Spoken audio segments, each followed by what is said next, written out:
Welcome back to everyone. இன்னைக்கு நம்ம discuss பண்ண போகிற டாபிக் ஆர்டிஃபிஷியல் இன்டெலிஜென்ஸ். டெஃபனிஷன்: செயற்கை நுண்ணறிவு என்பது மனித நுண்ணறிவை போன்ற திறன்களை கணினி அமைப்புகள் அல்லது இயந்திரங்களுக்கு கற்பிக்கும் ஒரு துறையாகும். இது கற்றல், பகுத்தறிவு, சிக்கல்களை தீர்ப்பது மற்றும் முடிவெடுப்பது போன்ற செயல்களை உள்ளடக்கியது. சுருக்கமாக, இயந்திரங்கள் மனிதர்களைப் போல சிந்திக்கவும் செயல்படவும் வைக்கும் தொழில்நுட்பம் இது.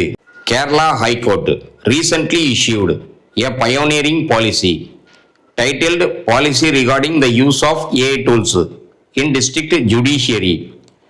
Judiciary meaning நீதித்துறை. ஆர்டிஃபிஷியல் இன்டெலிஜென்ஸ் டூல்ஸை நீதித்துறைக்கு எப்படி பயன்படுத்துவது அப்படின்ற பாலிசியை கேரளா ஹைகோர்ட் இஷ்யூ பண்ணியிருக்காங்க. Guidelines for artificial intelligence.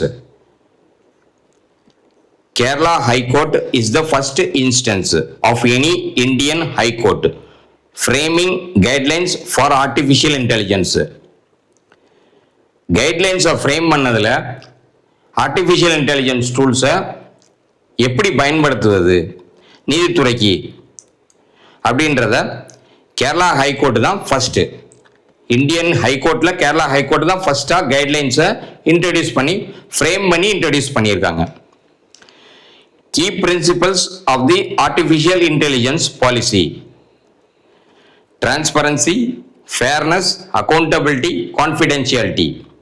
Transparency meaning வெளிப்படைத்தன்மை, fairness meaning நேர்மை, accountability meaning பொறுப்புக்கூறல், confidentiality meaning ரகசியத்தன்மை.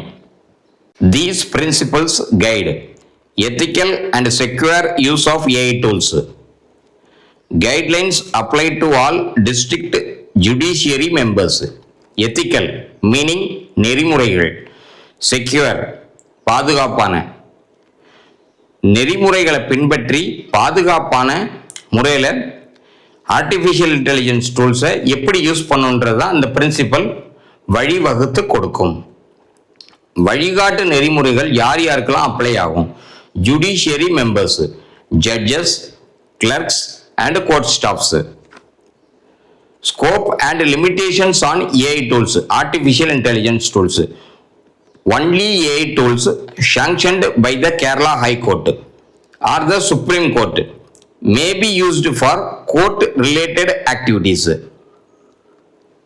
எந்தெந்த ஆர்டிஃபிஷியல் இன்டெலிஜென்ஸ் டூல்ஸை Kerala high court or the supreme court sanctioned பண்ணியிருக்காங்களோ அதை மட்டும்தான் கோர்ட் ரிலேட்டட் ஆக்டிவிட்டீஸ்க்கு யூஸ் பண்ணணும். Policy strictly prohibits use of drafting legal judgment orders, court orders. Policy artificial intelligence மூலமாக லீகல் ஜட்ஜ்மெண்ட்டை டிராஃப்டிங் பண்ணக்கூடாது, கோர்ட் ஆர்டர் கொடுக்கக்கூடாது, ஸ்ட்ரிக்ட்லி அவாய்ட் பண்ணணும். Translating documents via artificial intelligence requires verification. Artificial intelligence மூலமா டாக்குமெண்ட்டை translating பண்றது verification தேவைப்படுது. யார் மூலமா? ஜட்ஜ் அண்ட் குவாலிஃபைடு டிரான்ஸ்லேட்டர்ஸ் மூலமா தேவைப்படுது. To prevent errors. Artificial intelligence assisted research such as case citation. Case citation na meaning case number, year, reporter, volume number, page number. Lookups must be verified by a appointed person. Permitted AI application, artificial intelligence application. Permitted meaning அனுமதிக்கப்பட்ட. Administrative task, scheduling cases and court management. Necessary supervision and documents needed. Training and compliance. Training for judicial officers, நீதித்துறை officers and staffs to understand both technical and ethical aspects of artificial intelligence use. Technical தொழில்நுட்பம், ethical நெறிமுறை. Policy emphasize strict disciplinary actions for violators.